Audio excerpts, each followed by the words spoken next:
In today's video, we're going to show you how to wash wool without felting it. This is going to be a quick and easy way.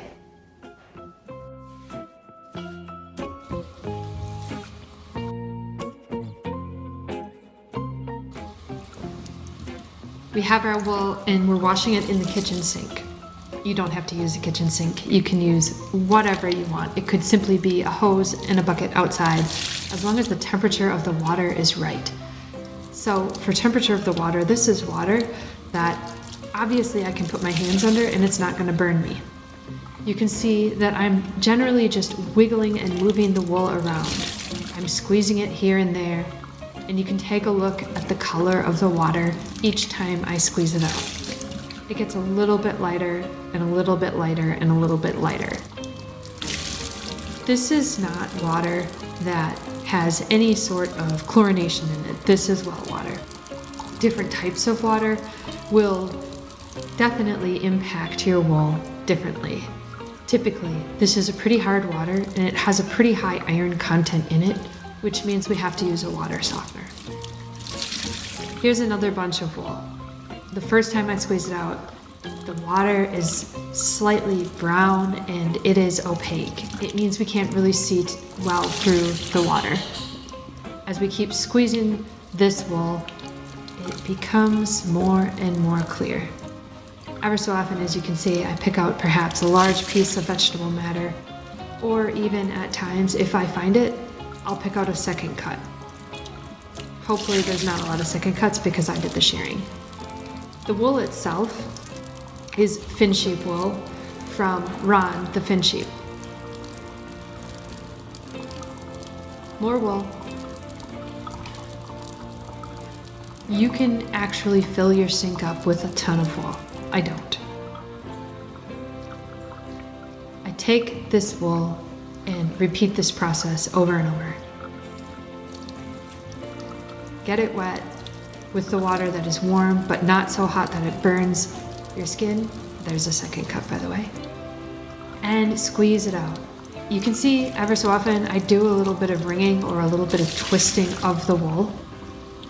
This is not going to bother the wool. There's no soap in this wool right now. We're not really agitating it that much. This isn't going to felt this wool.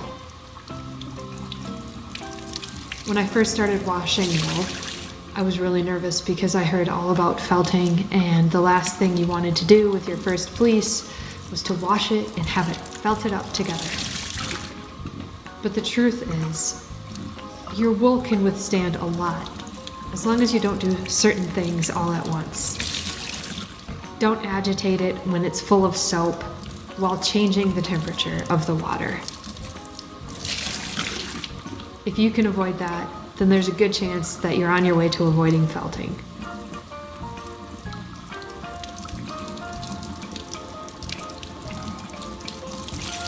We just keep rinsing. And then it's going to be time to actually put the plug in the sink, let the sink fill up with this same temperature water that we've been using the entire time. And we're just going to use simple human hair shampoo. Nothing complex. In the past, I've washed wool using something like dish soap detergent. And what I found is I did not like the way the wool felt. It was just completely stripped of so much of the wonderful lanolin. It didn't feel good at all. The wool itself was not left with an enjoyable handle. It wasn't left with an enjoyable feel. When I was spinning the wool that was washed with a rather aggressive dish detergent to get the oil out, it really felt like I was spinning something more like straw. If you do have a fleece that is very, very greasy and very full of oil, you can of course add a tiny bit of dish soap in there because it does a great job at cutting that oil out, but I don't recommend adding a lot of it. You can see I just move the wool around a little bit. Not too much. You don't have to be aggressive with it. And the truth is, we're not even going to soak this wool that long. Part of it is because this wool is just not that dirty. It just doesn't need that much attention in cleaning. If you have a dirty fleece, you might have to use a little bit more time rinsing You might have to use a little bit more time actually soaking. You might have to use 2 different times where you're soaking it in soapy water, where you soak it like this, rinse it all out, and then soak it again in the soapy water. We move on. We let it sit for a little bit. How long? Well, nothing more than 15 minutes. I can hold this wool up and it looks like, oh my gosh, maybe it's stuck together, but the truth is, it isn't felted at all. We rinse out everything. This is going to rinse out the last of the soap and whatever else is sticking to the wool. We're not doing a lot of wringing, not too much, just a little bit. This is not going to felt the wool. We take the next piece. You can see that this is pretty much stuck together still, but that doesn't mean this is felted. If you remember when I first took this wool and put it in the water, the wool itself was coming off in pieces, in strips, where the wool itself was still in lock structure from the sheep, still stuck together from the sheep. Not felted, not matted, but just stuck together. This is our drying rack. We have 2 of these.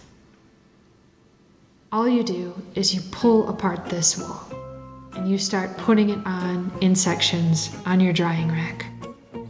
In the past, I used to really space it out and have very, very thin sections of wool on this drying rack. Well, that's because I was drying it without the help of hot, warm, dry air.